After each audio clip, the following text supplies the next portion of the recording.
Kwenye swala la kuhakikisha uachi mke kifala, mwanetu mmoja aliingia kwenye mkenge akashusha brand. Binti Mambo anatuambia, nakumbuka nilikuwa namwambia yule mkaka ya kwamba mimi nataka wanangu tuwalee tukiwa pamoja. Kaa chini, tafakari mienendo yako, alafu fikiria na hawa watoto wetu. Akawa ananiambia najifanya na akili sana, asianze kunitupia vitu vyangu nje nini tena, huku akiniambia niache kumganda maana ana mwanamke wake. Mwisho akaamua kuniacha kwa taraka zote. Nikaondoka bila kutarajia kama siku moja wanangu watakuwa kama ilivyo sasa. Anakuja Musa Daddy anaambia pole sana, jitahidi next time usizae na fala. Hicho ndo kitu ambacho nilikuwa naongelea.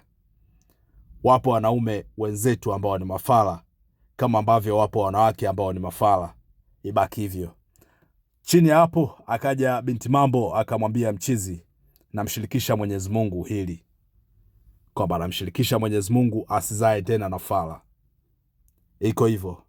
Ndoa, mahusiano ya kudumu au mnaishi pamoja, haifai kurudi nyuma mpaka pale itakapolazimika kurudi nyuma.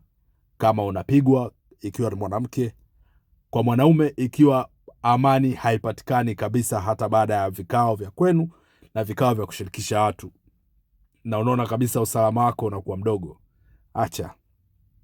Mwenyezi Mungu alisema oaneni muishi kwa furaha.